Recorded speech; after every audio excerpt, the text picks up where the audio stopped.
24F got cheated on by 24M boyfriend. How do I move on? Long story short. Relationship went bad, he cheated on me, I gave him second chance because he asked. Things didn't work out well because I couldn't stop thinking about the betrayal. Later, he wanted a break and during that he said he didn't want to be BFGF and later broke up with me. I found out he's now moved on within days and is dating the girl he cheated on me with and still wants to be friends with me. I don't know how to let him go. It hurts me so much, but I still stayed friends and kept taking disrespect as he blamed me for everything and sends me snaps enjoying with her and still acts like he cares for me. What should I do? How do I move on? It's been 4 months and I still wake up everything thinking of how can he cheat on me after 2 years of relation and change so much. Confession 2. I had suffered more than what the surface tells. This is actually a secret that I kept silent with for a long time since I was 13. I am not lying about this either. Anyways, here's my story. When I was 13 years old into my birthday, I started fearing the worst before my stepfather went to jail for abusing us. I was the main victim and I never seemed to mind as much because I always pretend that I'm okay like I do always. That's when I started to mentally and emotionally abuse myself after that. I started having mental breakdowns and having multiple running away incidents. I even went to the hospital multiple times because I tried to commit suicide. I even went to school looking like a homeless woman in drag. Until I was 16. And oh boy. It's the worst I could come up with at the time and I still suffer with my demons with this one. I was 16 years old at the time when I was transferred to a mental asylum called Hampton Psychiatric Residential Treatment Facility, PRTF, which is actually an hour away from where I live now. I live in Spartanburg in South Carolina and it's sitting in Pickens.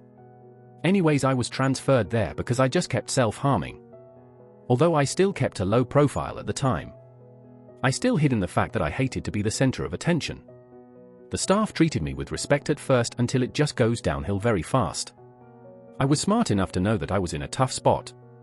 There was shouting and hollering that left me questioning my everyday life in general.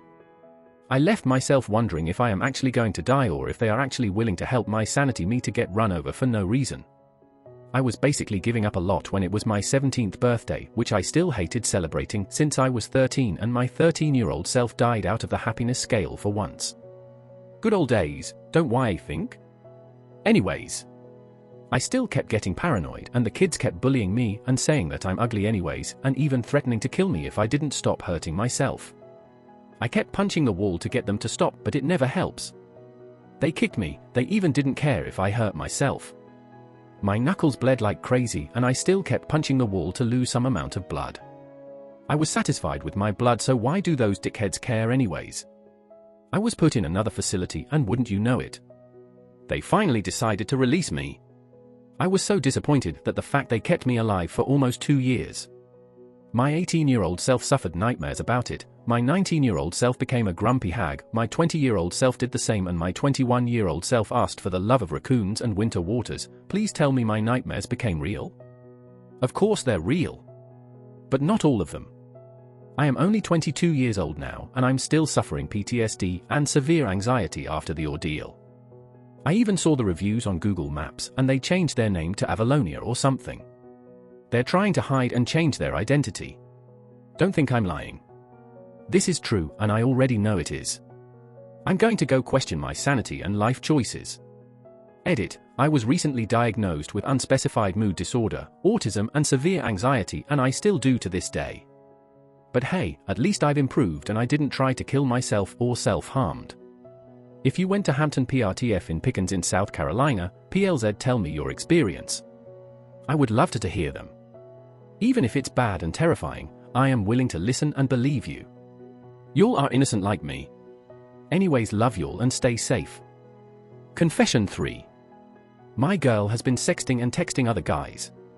So me 35 and her 34 have been together for 10 years, 3 kids. Times have been hard lately, had to go back to mom crib, but in process of moving. Backstory: in my early years with her I did do a lot, messed around, got caught multiple times. She never really left, once or twice she did, but came back. The other night I went through her phone and seen she has been texting and talking to a few guys, even sent a few nudes. My initial thought was me pissed, let her know I seen it and wanted her to feel bad, but lately I would be lying if it kinda turns me on her texting and showing her body to other guys. I have always wanted to swing, never came to her with it. BC, I thought she would not be interested, but now I have been caught cheating and she have to. I still don't want to lose her, but this may be my opportunity to bring up an open relationship where we can have partners, but keep it discreet and away from house. Can you guys help me? What should I do? How should I go about it? Any suggestions? Confession 4. Worst day of my life. Had some suspicions about my BF, so I pointed them out and asked questions.